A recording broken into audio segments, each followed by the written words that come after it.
como começou, como ele levou o seu reinado e como terminou. Aqui está um jovem de 16 anos que, quando seu pai vem a falecer, ele assume o lugar do seu pai, e ele então agora está debaixo de uma autoridade profética, do profeta Zacarias, que estava dando a ele todo o direcionamento, todo o ensinamento. Ainda hoje pela manhã, nós falávamos sobre conselhos. Como buscar conselhos nesses dias de tanta preocupação? Onde encontrarmos conselhos? Quem é o teu mentor? Quem é aquele que te ajuda a desenvolver uma mentalidade de conquista, de prosperidade? Tudo isso nós temos que nos perguntar. E quando o rei, ele estava com 16 anos de idade, diz a palavra no versículo 5, porque deu-se a buscar o Deus nos dias de Zacarias, que era entendido nas visões de Deus, e nos dias em que buscou ao Senhor, Deus o fez prosperar. Quem é que nos faz prosperar? É Deus. É Deus que vai nos dando sabedoria, é Deus que vai dando visões ao profeta para ministrar aquilo que está para acontecer, aquilo que está para vir. Ainda de manhã fazia a leitura da palavra, e algo que o povo pedia é que, olha, não nos fale a verdade, não nos fale a verdade, porque se ouvirmos a verdade, nós vamos desanimar, nós vamos sair fora. Então o povo queria ouvir o quê? Palavras lisonjeiras, e não palavras de correção.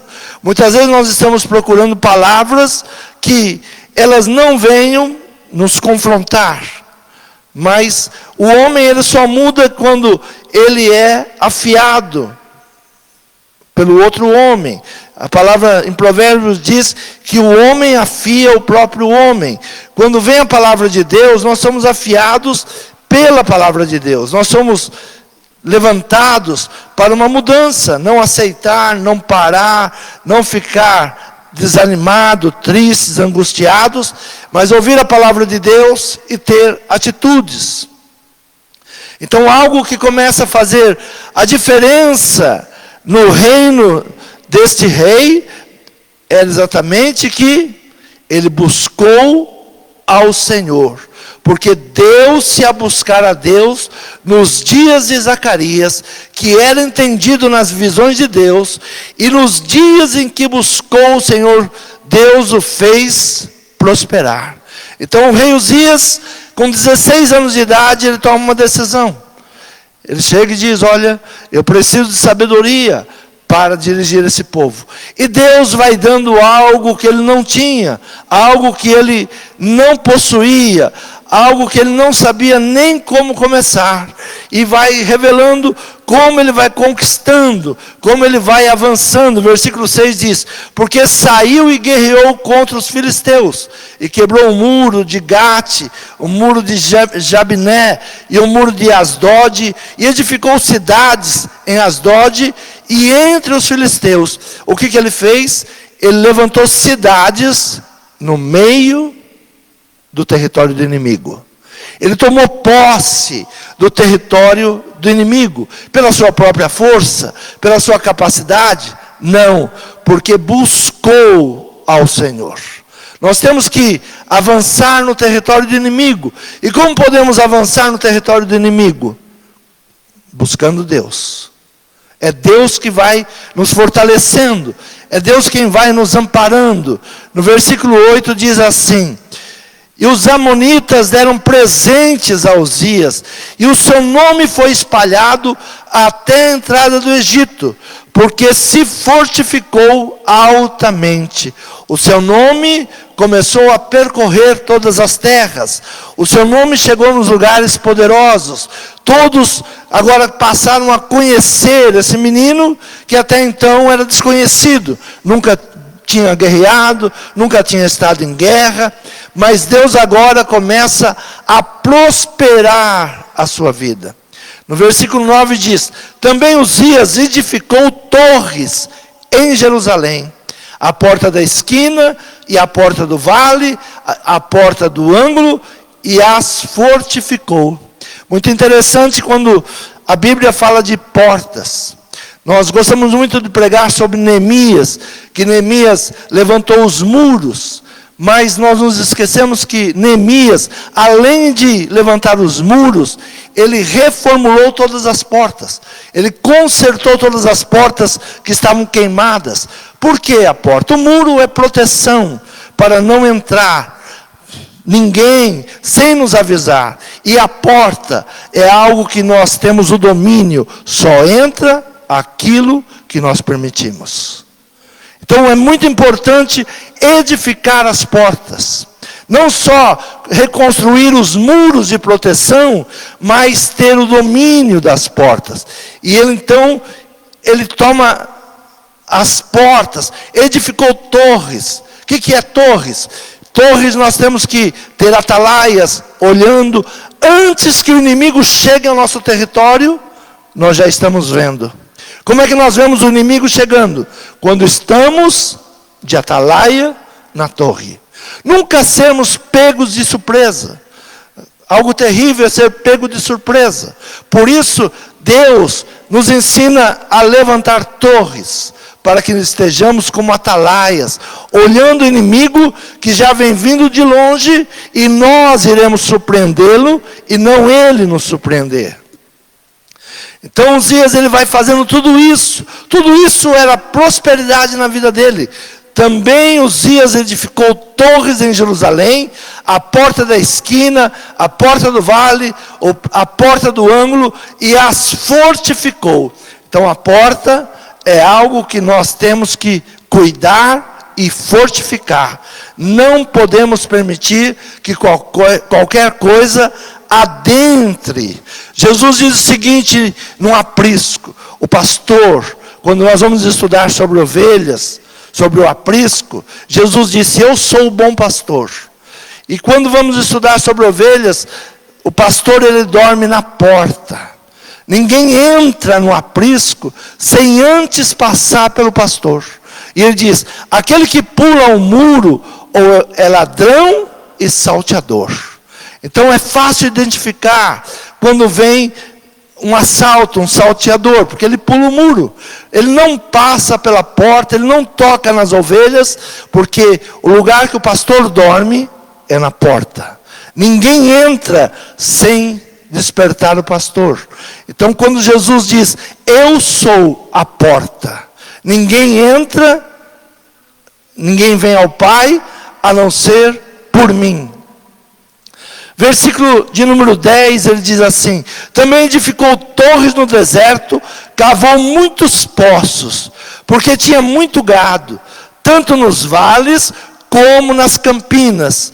Tinha lavradores, vinheteiros, nos montes e nos campos férteis, porque era amigo da agricultura. Tinha também Uzias um exército de homens destros na guerra, que saíam à guerra em tropas, segundo o número da resenha feita por mão de Jeiel, o escrivão. Então tinha guerreiros, pessoas que estavam dando a proteção ao seu reino. Tudo isso Deus foi levantando na vida desse moço, Deus foi dando. Tudo por quê?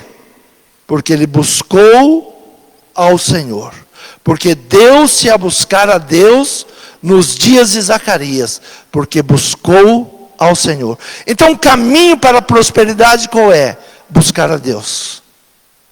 Ter um bom mentor. Ter um bom conselheiro. Alguém que é entendido na visão de Deus. Alguém que possa direcionar para onde você deve caminhar. Então tudo isso, ele faz a diferença. Versículo de número 14 diz: e preparou Uzias para todo o exército, escudo, lanças, capacetes, couraças e arcos, e até fundas para tirar pedra. Todo tipo de armas eles tinham. Todo tipo de armamento ele tinha, ele se preparou. Quem quer paz, se prepara para a guerra. Nós falamos muito em paz, mas para ter paz precisamos estar preparados para a guerra. Precisamos estar preparados para as batalhas. No versículo de número 15 ele diz assim: também fez em Jerusalém máquinas da invenção de engenheiros que estivessem nas torres e nos cantos para tirar flechas e grandes pedras, e preparou a sua fama até muito longe, porque foi maravilhosamente ajudado até que se fortificou. Foi maravilhosamente ajudado. Ajudado por quem? Por Deus. Quando nós queremos uma vida de prosperidade, são os passos que nós devemos caminhar. São os passos que nós devemos seguir. Olhar para esse rei e saber por que ele prosperou. Por que ele cresceu. Por que ele avançou. Mas no versículo 16 a história deste homem começa a mudar. No versículo 16, este homem que era muito próspero, muito sábio, este homem que fez invenções, este homem que fez armas para a guerra, a sua vida agora começa uma queda. A grande pergunta é: como prosperar? Buscar a Deus. Como é que o próspero, ele perde a prosperidade? É outra pergunta que nós devemos nos fazer. Como que um homem que foi abençoado, próspero, de repente, tudo começa a declinar? O porquê? O que leva um homem próspero a declinar, a perder a sua prosperidade?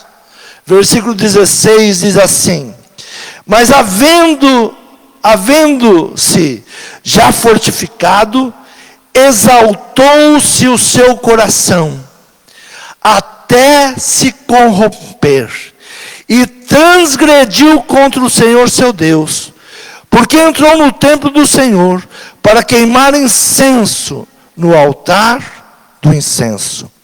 Porém o sacerdote Azarias entrou após ele, e com ele 80 sacerdotes do Senhor, homens valentes, e resistiram ao rei Uzias. Eles lhe disseram: a ti, Uzias, não compete queimar incenso perante o Senhor, mas aos sacerdotes, filhos de Arão, que são consagrados para queimar incenso. Sai do santuário, porque transgredistes, e não será isto para a honra tua da parte do Senhor. Então Uzias se indignou, e tinha um incensário na sua mão para queimar incenso. Indignando-se ele, pois, contra os sacerdotes, a lepra lhe saiu à testa, perante os sacerdotes na casa do Senhor, junto ao altar do incenso. Então o sumo sacerdote Azarias olhou para ele, como também todos os sacerdotes, e eis que já estava leproso na testa, e apressadamente lançaram fora, e até ele mesmo se deu pressa a sair, visto que o Senhor o ferira. Assim ficou leproso o rei Uzias, até o dia da sua morte, e morou por ser leproso, numa casa separada, porque foi excluído da casa do Senhor, e Jotão seu filho tinha o encargo da casa do rei, julgando o povo da terra. Exaltou-se o seu coração, a vaidade, o orgulho. O que derruba um homem? O que derruba um homem que está em prosperidade? A vaidade. O eu. Eu posso. Eu que sou. Eu que sei. Eu que faço. Quando nós não nos humilhamos diante do Senhor. Quando não buscamos a sabedoria vindo de Deus. Todo aquele que buscar a palavra do Senhor, peça sabedoria e inteligência, que eu dou a todo aquele que me busca.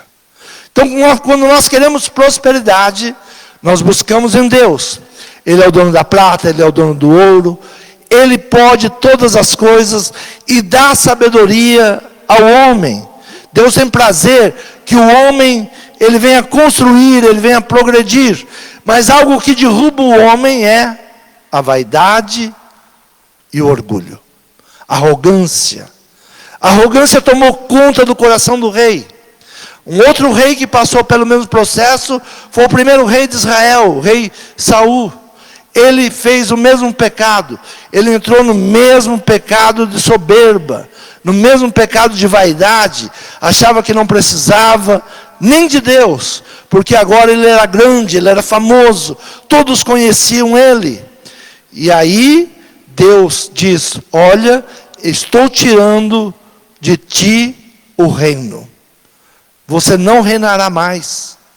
Ninguém da tua família vai reinar mais.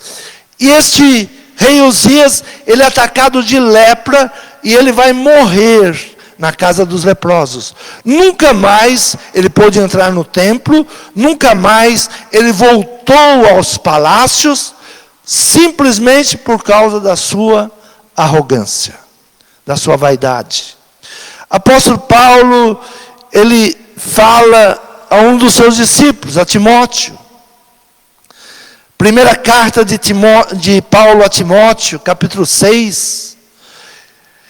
Vai ensinar a Timóteo como ele deve caminhar, como ele deve fazer, como ele deve buscar a Deus, como ele deve se relacionar com Deus. E ele diz assim: se alguém ensina outra doutrina e não se conforma com as sãs palavras do nosso Senhor Jesus Cristo e com a doutrina que é segundo a piedade, é soberbo e nada sabe, mas delira acerca de questões e contendas de palavras, das quais nascem invejas, contendas, blasfêmias, ruins suspeitas, perversas contendas de homens corruptos de entendimento e privados da verdade, cuidando que ganho seja piedade, aparta-te dos tais. Então Paulo está dizendo ao seu discípulo: olha, se há alguém pregando um outro evangelho, que não seja o evangelho de Cristo, se afasta deles. Sai de perto deles. Não viva esse evangelho que eles estão pregando. Por quê? Perversas, contendas, tudo isso virá, porque é soberba. Versículo 6 diz: mas grande ganho a piedade com contentamento. Mas é grande o ganho, a piedade com contentamento. Porque nada trouxemos para este mundo. E manifesto é que nada podemos levar dele. Nada trouxemos e nada vamos levar. Porque temos vaidade com aquilo que possuímos. Nós somos mordomos. Deus é quem tem colocado na nossa mão. Tudo que Deus tem colocado na sua mão é para te abençoar, é para te dar prazer, dar alegria. Grande é o ganho, a piedade com o contentamento. O que traz a bênção de Deus? O contentamento. Estar contente, estar alegre, agradecer a Deus. Algo que destrói o relacionamento com Deus é a murmuração. Quantos murmuram e morrem no deserto? A murmuração, a reclamação não nos dá ganho nenhum. Mas é grande o ganho, a piedade com contentamento. Qual é o grande ganho? O contentamento. Em tudo estar alegre. Apóstolo Paulo diz: eu sei ter e sei não ter. Eu nada trouxe, eu nada vou levar. Porque nada trouxemos para este mundo e manifesto é que nada podemos levar dele. Tendo, porém, sustento e com que nos cobrir, estejamos com isso contentes. Mas os que querem ser ricos caem em tentação e laço, e muitas concupiscências loucas e nocivas, que submergem os homens na perdição e ruína, porque o amor ao dinheiro é a raiz de todos os males, e nessa cobiça, alguns se desviaram da fé, e se transpassaram a si mesmo, com muitas dores. Apóstolo Paulo não está dizendo, olha, não tenha bens. Ele está dizendo o amor ao dinheiro. Quando nós amamos ao dinheiro, nós estamos deixando o nosso amor a Deus de lado. Nós estamos buscando simplesmente riquezas para nos vangloriar, mas a palavra, ela nos diz que devemos buscar em Deus, porque o amor ao dinheiro é a raiz de todos os males. O amor ao dinheiro. O amor ao dinheiro traz contendas, traz brigas, traz separações, tudo porque amamos demais ao dinheiro. Mas diz assim a palavra no versículo 11, mas tu, ó homem de Deus, foge dessas coisas, segue a justiça, a piedade, a fé, o amor, a paciência e a mansidão. Milita a boa milícia da fé, toma posse da vida eterna, para a qual também fosse chamado, tendo já feito toda a boa confissão diante de muitas testemunhas. Milita a milícia da fé. Lute, guerreie. É o que Paulo está escrevendo a ele, o que Paulo está ensinando. Versículo 15 diz, a qual ao seu tempo mostrará o bem-aventurado e único e poderoso Senhor, Rei dos reis, Senhor dos senhores, aquele que tem, ele só, a imortalidade e habita na luz inacessível, a que nenhum dos homens viu, nem pode ver, a qual seja honra, poder e sempre eterno. Amém. Mas no versículo de número 21, Paulo vai falar algo muito interessante, que nós estamos vivenciando em nossos dias, e muitas vezes não nos apercebemos. Ele diz assim, no versículo 20 em diante, ó Timóteo, guarda o depósito que te foi confiado, tendo horror aos clamores vãos e profanos, e as oposições da falsamente chamada ciência. Timóteo, guarda o depósito que te foi confiado. Tudo aquilo que Deus te deu, que Deus te confiou, guarda com temor. Mas tenha horror ao quê? A falsamente chamada ciência. Hoje nós estamos exaltando a ciência. E eu vejo muitos cristãos não agradecendo a Deus, mas agradecendo ao SUS, agradecendo a vacina. Ai, graças a Deus a vacina está nos salvando. Falsamente ciência. Nos esquecemos quem dá sabedoria e quem dá inteligência. Tem muitas doenças que não chegaram vacina. Tem muitas doenças que os homens estão perguntando, ei, quando vai vir a vacina? Mas nós, sendo levados por uma falsa ciência, por politicagens, por brigas ideológicas, nós estamos exaltando a ciência. É Deus quem dá a vida e é Deus quem tira a vida. Se nós não nos apercebemos, nós vamos entrar no mesmo pecado do rei Uzias. Olha, nós sabemos tudo, nós conseguimos, nós podemos prolongar a vida. Ninguém aumenta um côvado na sua vida. Ninguém diz, eu vou viver mais um dia, se Deus não permitir. Deus está no controle de todas as coisas. Deus é quem vai nos dando a sabedoria para vencer. O homem ímpio que se enche de conhecimento sem temer a Deus, se envaidece da sua inteligência e conhecimento, intelectualidade, e se enaltece a ponto de negar a Deus, Criador de tudo. Envenenando suas descobertas com o fel do ateísmo, ignorando que a ciência não pertence ao homem. Toda sabedoria vem de Deus. A palavra de Deus a Daniel é: nos últimos tempos, a ciência se multiplicará.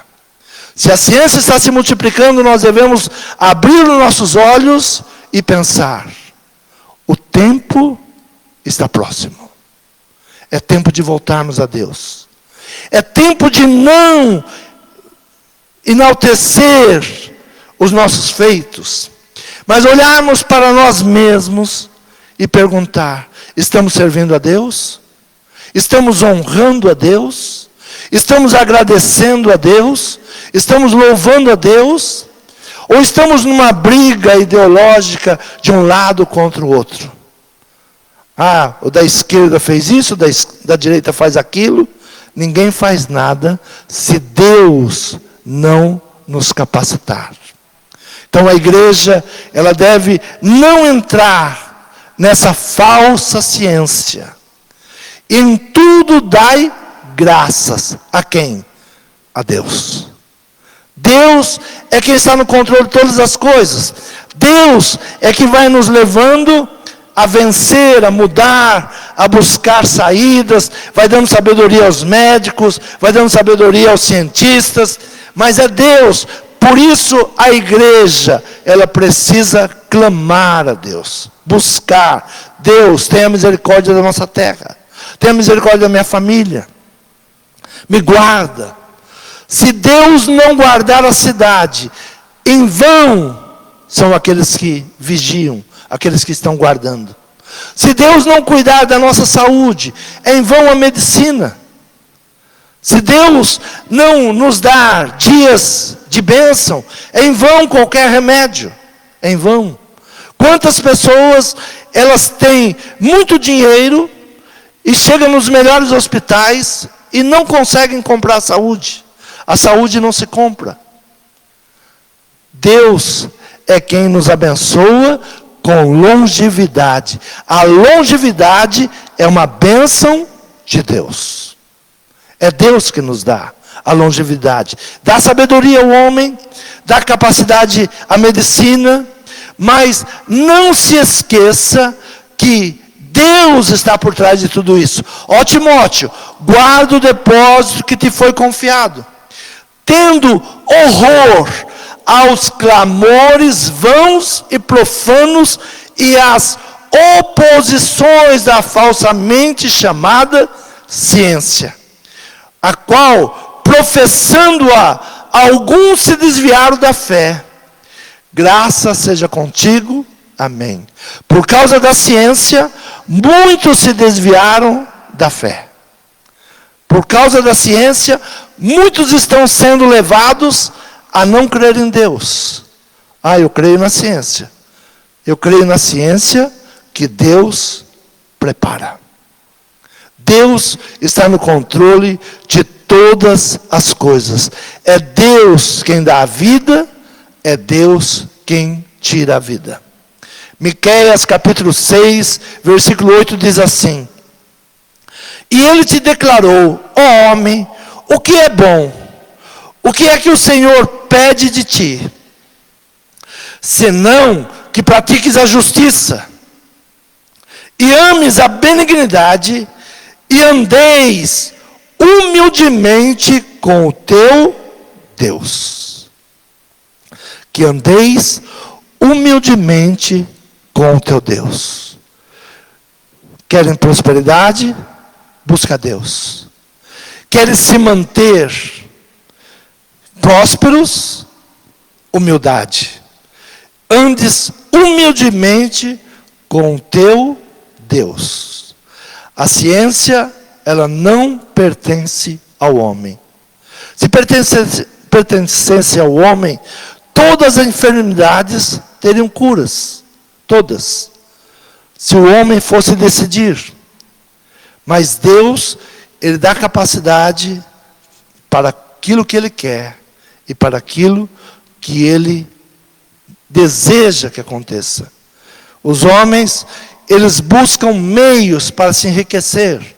E muitos estão nesses dias se exaltando, muitos estão nesses dias glorificando a ciência e se esqueceram do Deus da ciência. Você crê nessa palavra? Se coloque de pé. Quando queremos prosperidade, buscar a Deus.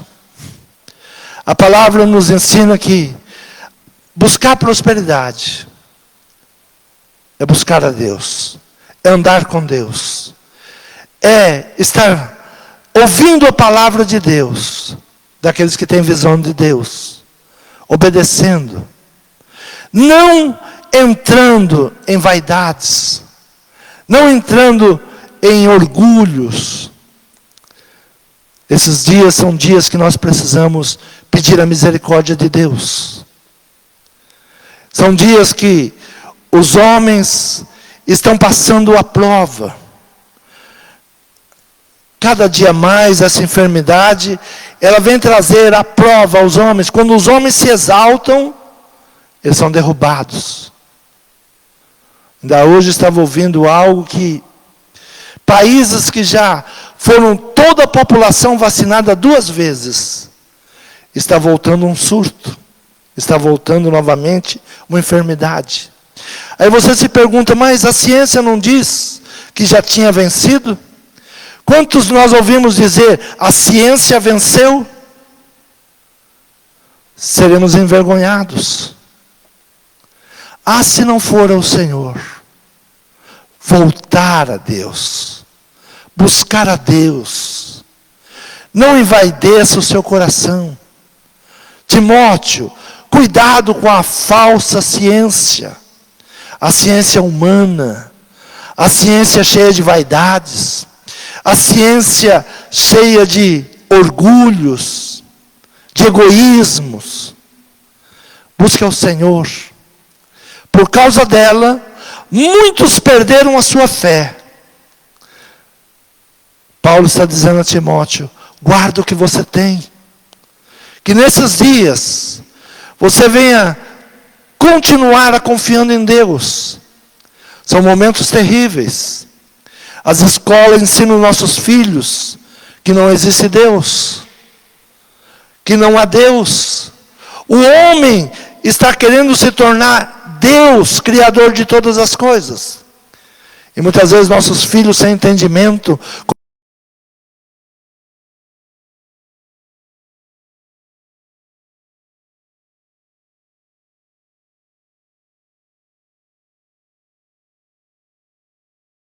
cabeças para o alto. De onde nos virá o socorro? Nosso socorro vem do Senhor que fez os céus e a terra. Pedir para que Ele tenha misericórdia da nossa casa. Pedir para que tenha misericórdia da nossa família. Clamar ao Senhor que praga nenhuma entre na nossa tenda. Pedir para que o Senhor venha nos guardar, venha nos livrar. Fale com Deus nesse momento. A lepra veio sobre o rei. Que adianta ter toda a riqueza, se ele não podia mais entrar nos palácios? Que adiantava ele ter as melhores vestes, de honra, de príncipe, ele não podia sentar no seu trono? Em todo lugar que ele chegava, ele devia falar que ele era leproso, e todos fugiam dele. Só Deus levanta o homem. A palavra do Senhor diz que Deus tira o homem do monturo e coloca sentado com os príncipes dessa terra. Faça uma aliança com Deus, uma aliança de sabedoria, uma aliança de inteligência, uma aliança para prosperar, para crescer, uma aliança para que não caia nos engodos que nós estamos ouvindo aí hoje. Que não venhamos nos intimidar, que não venhamos duvidar de Deus. Deus está no seu santo lugar. Ele ainda domina. Você crê nessa palavra? Peça pela sua casa nesta noite. Peça pela sua vida. Peça pela vida dos seus familiares. Timóteo, cuidado com a falsa ciência. Senhor meu Pai, o Senhor nos ajude, Pai, nesses momentos tão difíceis que se levantam nas nações. Senhor, nos guarda, Senhor, nos livra dos homens malignos, nos livra, Senhor, de governos fraudulentos, de homens voltados na malícia, cheios de malícias, cheios, Senhor, de ganâncias. Senhor, nos livra, Senhor, desses governantes. Senhor, olhe para a nossa terra, olhe para a nossa casa, olhe para a nossa família. Senhor, nessa semana que está se iniciando, Pai, nos dê sabedoria, nos dê inteligência, nos dê a Tua paz, nos dê a Tua bênção. É o que nós te pedimos, Senhor, e te agradecemos em nome de Jesus. Amém.